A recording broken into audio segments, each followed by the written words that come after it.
안녕하세요, 여러분. 오늘은 동양 철학의 보물이자 세계적으로 가장 많이 번역된 고전 중 하나인 도덕경에 대해 이야기해 보려 합니다. 특히 도덕경이 말하는 세상을 밝히는 자, 그리고 그 빛과 그늘에 대해 깊이 탐구해 보겠습니다. 도덕경은 약 2500년 전 중국 춘추전국 시대의 노자가 지었다고 알려진 책입니다. 단 5000여 글자로 이루어진 이 작은 책은 인간의 삶, 지혜, 리더십, 그리고 우주의 본질에 대한 깊은 통찰을 담고 있습니다. 오늘 우리는 도덕경을 통해 진정으로 세상을 밝히는 사람이란 어떤 사람인지, 그리고 그 빛과 함께 존재하는 그늘의 중요성에 대해 알아보겠습니다. 도덕경을 이해하기 위해서는 먼저 제목에 담긴 의미를 알아야 합니다. 도덕경은 도경과 덕경 두 부분으로 나뉘며, 도는 길 또는 우주의 근본 원리를, 덕은 그 원리를 삶에서 실천하는 힘을 의미합니다. 노자는 말합니다. 도가도 비상도 명가명 비상명. 도를 도라 이름하면 그것은 영원한 도가 아니다. 이름을 이름이라고 하면 그것은 영원한 이름이 아니다. 이처럼 도덕경은 말로 표현할 수 없는 우주의 근본 원리, 그리고 그 원리와 조화롭게 살아가는 지혜를 담고 있습니다. 도덕경에서 말하는 세상을 밝히는 자는 어떤 모습일까요? 흔히 우리는 세상을 밝히는 사람이라고 하면 카리스마 넘치고 뛰어난 능력을 가진 영웅적인 인물을 떠올립니다. 그러나 노자가 말하는 세상을 밝히는 자는 전혀 다른 모습입니다. 도덕경 8장에서는 이렇게 말합니다. 상선약수. 최고의 선은 물과 같다. 물은 만물을 이롭게 하면서도 다투지 않고 사람들이 싫어하는 낮은 곳에 머문다. 그래서 도에 가깝다. 세상을 진정으로 밝히는 자는 물처럼 낮은 자리에서 겸손하게 모든 것을 이롭게 하는 사람입니다. 화려한 스포트라이트를 받는 자리가 아니라 오히려 그 그늘에서 묵묵히 세상을 지탱하는 사람입니다. 도덕경의 핵심 개념 중 하나는 무의자연입니다. 무의는 억지로 하지 않음을, 자연은 스스로 그러함을 의미합니다. 이는 인위적으로 무언가를 강제하지 않고 자연의 흐름에 따라 살아가는 것을 말합니다. 도덕경 43장에서는 이렇게 말합니다. 천하지지유자 승유강.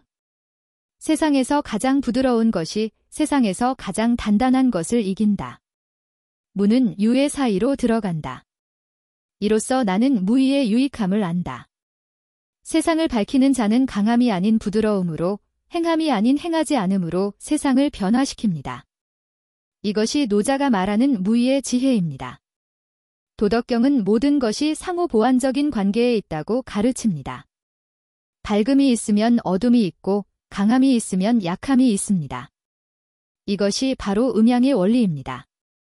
도덕경 2장에서는 다음과 같이 말합니다. 천하계지미지위미.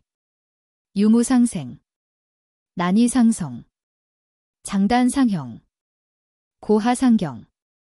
음성상화. 선우상수. 세상 사람들이 모두 아름다움을 아름답다고 여기니 이미 추함이 있고, 모두 선함을 선하다고 여기니 이미 악함이 있다.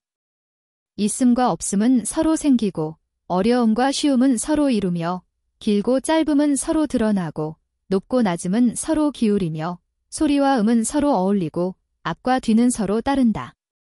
세상을 밝히는 빛만 있는 것이 아니라 그 빛으로 인해 생기는 그늘도 필요합니다. 빛과 그늘은 대립이 아닌 상호 보완적 관계입니다.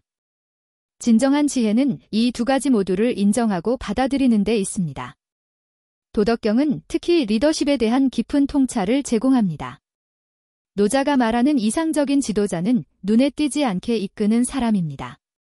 도덕경 17장에서는 이렇게 말합니다. 태상아지지유지유. 그 다음은 친애하고 칭찬한다. 그 다음은 두려워한다. 그 다음은 업신여긴다. 최고의 지도자는 그가 있다는 것만 알 뿐이다. 그 다음은 가까이하고 칭찬한다. 그 다음은 두려워한다. 그 다음은 업신여긴다. 이 구절에서 말하는 업신여김은 리더십의 퇴보를 보여주는 중요한 개념입니다. 최고의 지도자는 그저 존재만으로 자연스럽게 인정받지만 그 다음 단계의 지도자는 친애와 칭찬을 통해 인정받습니다. 그 아래 단계의 지도자는 두려움으로 복종을 강요하고 가장 낮은 단계의 지도자는 백성들에게 업신여김을 당합니다. 업신여김을 당하는 지도자는 신뢰를 잃고 권위만 내세우는 지도자로 백성들은 그런 지도자를 존경하지 않고 가볍게 여기게 됩니다. 이는 진정한 리더십의 부재를 의미합니다. 노자는 계속해서 말합니다. 신뢰가 부족하면 불신이 생긴다. 신중히 말하고 이를 이루면 백성들은 모두가 우리가 스스로 그렇게 했다고 말한다. 진정으로 세상을 밝히는 지도자는 자신을 내세우지 않고 백성들이 스스로 이루었다고 느끼게 하는 사람입니다. 그는 빗속에 자신을 두지 않고 오히려 그늘에서 자연스럽게 모든 것이 흐르도록 돕습니다. 도덕경에서 반복적으로 강조하는 것은 겸허와 낮춤의 미덕입니다. 노자는 높이 올라간 것은 반드시 내려오고 가득 찬 것은 넘쳐 흘러 비워진다고 말합니다. 도덕경 66장에서는 다음과 같이 말합니다. 강하고 대단하게 되려면 반드시 낮추어야 한다. 강과 바다가 온갖 계곡의 왕이 될 수 있는 이유는 잘 낮추기 때문이다. 그러므로 백성의 왕이 되고자 한다면 반드시 겸손한 말로 그들 아래에 있어야 한다. 만백성 위에 서고자 한다면 반드시 말로 그들 뒤에 서야 한다. 이처럼 세상을 밝히는 자는 자신을 높이기보다는 낮추고 앞서기보다는 뒤에 서는 사람입니다. 이것이 도덕경이 말하는 진정한 리더십의 본질입니다. 현대사회에서 우리는 끊임없이 더 많은 것을 원하고 더 높은 지위를 추구합니다. 그러나 도덕경은 이런 끝없는 욕망에 대해 경고합니다. 도덕경 46장에서는 이렇게 말합니다. 천하유도 달마방도 천하무도 승마생도 화실복실 병생 인지욕 화필자이 위불지족 화필자이 천하의 도가 있으면 달리는 말도 퇴비를 만들기 위해 쓰인다. 천하의 도가 없으면 전쟁터에서 말이 양육된다. 재앙은 복의 의지처이며 복은 재앙이 숨어 있다. 누가 그 끝을 알겠는가? 지나친 욕망은 결국 불만족으로 이어지고 이것이 개인과 사회의 불행을 가져옵니다. 세상을 밝히는 자는 자신의 욕망을 제어하고 소박하게 살아가는 사람입니다. 도덕경은 단단함과 강함보다 부드러움에 힘을 중시합니다. 이는 현대사회에서 흔히 볼 수 있는 강한 리더십, 공격적인 성공 전략과는 정반대의 접근법입니다. 도덕경 76장에서는 이렇게 말합니다. 인지생야유약, 인지사야유강, 초목유강유약, 강대처하, 유약처상. 사람이 살아있을 때는 부드럽고 약하다. 죽으면 단단하고 강해진다. 만물과 초목이 살아있을 때는 부드럽고 약하고 죽으면 마르고 단단해진다. 그러므로 단단하고 강한 것은 죽음을 따르고 부드럽고 약한 것은 생명을 따른다. 이처럼 강함이 아닌 부드러움, 경직됨이 아닌 유연함이 세상을 밝히는 길입니다. 물은 가장 부드럽지만 결국 바위도 뚫고 계곡도 만듭니다. 도덕경은 인간과 자연의 조화로운 관계를 강조합니다. 자연의 이치를 거스르지 않고 그 흐름에 따라 살아가는 것이 도를 따르는 삶입니다. 도덕경 25장에서는 이렇게 말합니다. 인법지 지법천 천법도 도법자연. 사람은 땅을 본받고 땅은 하늘을 본받고 하늘은 도를 본받고 도는 자연을 본받는다.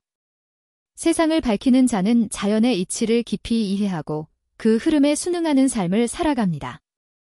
자연을 지배하려 하지 않고 자연과 조화를 이루는 것이 진정한 지혜입니다. 도덕경은 말의 한계와 침묵의 지혜에 대해서도 이야기합니다. 진리는 말로 온전히 표현할 수 없으며 때로는 말하지 않음이 더 큰 가르침이 될 수 있습니다. 도덕경 56장에서는 이렇게 말합니다. 지자불언 언자불지 투기문 화기감 둔기에 해기분 동기진 직기결 이위현동 불가득이지 아는 자는 말하지 않고 말하는 자는 알지 못한다. 구멍을 막고 문을 닫고 날카로운 것을 무디게 하고 얽힌 것을 풀고 빛과 하나 되고 먼지와 같아진다. 이를 현묘한 동일함이라 한다. 세상을 밝히는 자는 화려한 언변이나 많은 말로 사람들을 현혹하지 않습니다. 오히려 침묵과 행동으로 가르침을 전합니다. 진정한 지혜는 말 속에 있지 않고 말을 넘어선 깊은 체험 속에 있습니다. 도덕경은 삶과 죽음에 대한 깊은 통찰도 제공합니다. 노자는 삶과 죽음을 분리된 것이 아닌 하나의 연속적인 과정으로 봅니다. 도덕경 50장에서는 다음과 같이 말합니다. 출생입사 생지도시비 사지도시비 인지동생 역시지도시비 부어이생호 이기유 실생야 서생이강 각보원기일이 충임지 뿌부보제호 태어나는 것은 살아감이고 죽는 것은 돌아감이다. 10사람 중 셋은 삶의 길을 가고 셋은 죽음의 길을 간다. 사람이 살아가면서 죽음의 자리로 움직이는 것도 열의 셋이다. 왜 그런가? 그들이 삶을 너무 강렬하게 살기 때문이다. 세상을 밝히는 자는 삶과 죽음을 자연의 흐름으로 받아들이고 지나친 욕망에 집착하지 않습니다. 삶을 소중히 여기되 죽음을 두려워하지 않는 것이 진정한 지혜입니다. 2500년이 지난 지금 도덕경의 가르침은 우리 현대사회에 어떤 의미가 있을까요? 기술의 발전, 물질적 풍요, 그리고 끊임없는 경쟁 속에서 우리는 종종 본질적인 가치와 내면의 평화를 잃어버립니다. 도덕경은 우리에게 다시 한번 물질적인 성공이 아닌 내면의 충만함을, 타인과의 경쟁이 아닌 자연과의 조화를, 그리고 화려한 성취가 아닌 소박한 만족을 추구할 것을 권합니다. 현대사회에서 세상을 밝히는 자는 최신 기술을 개발하거나 거대한 부를 쌓는 사람이 아닐 수 있습니다. 오히려 자신의 내면을 깊이 들여다보고 타인과 자연을 존중하며 소박하지만 의미 있는 삶을 사는 사람일 수 있습니다. 도덕경이 우리에게 가르치는 핵심은 빛과 그늘의 조화입니다. 밝음만 추구하거나 어둠만 강조하는 것이 아니라 이 둘의 균형과 조화를 이루는 것이 중요합니다. 도덕경 42장에서는 이렇게 말합니다. 도생일 일생이 이생삼 삼생만물 만물부음 이포양 충기기 이화기 도는 하나를 낳고 하나는 둘을 낳고 둘은 셋을 낳고 셋은 만물을 낳는다. 만물은 음을 등에 지고 양을 품으며 기의 흐름으로 조화를 이룬다. 세상을 밝히는 자는 빛만 추구하지 않고 그늘의 가치도 인정합니다. 성공만 중시하지 않고 실패의 가치도, 행복만 추구하지 않고 고통의 의미도 이해합니다. 이것이 도덕경이 말하는 지혜입니다. 오늘 우리는 도덕경을 통해 세상을 밝히는 자의 모습, 그리고 빛과 그늘의 조화에 대해 살펴보았습니다.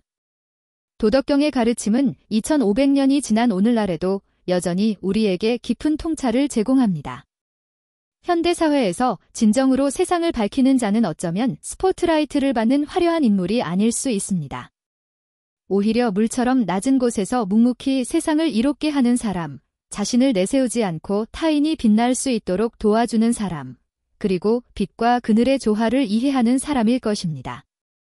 도덕경의 지혜는 우리가 더 깊고, 더 의미 있고, 더 조화로운 삶을 살아갈 수 있도록 안내합니다. 이 오래된 지혜가 현대를 살아가는 우리에게 새로운 통찰과 영감을 주기를 바랍니다. 여러분, 오늘 함께 도덕경의 세계를 탐험해 주셔서 감사합니다. 도와 덕의 길에서 여러분 모두가 자신만의 빛과 그늘의 조화를 이루시길 바랍니다. 다음 시간에 또 만나 뵙겠습니다.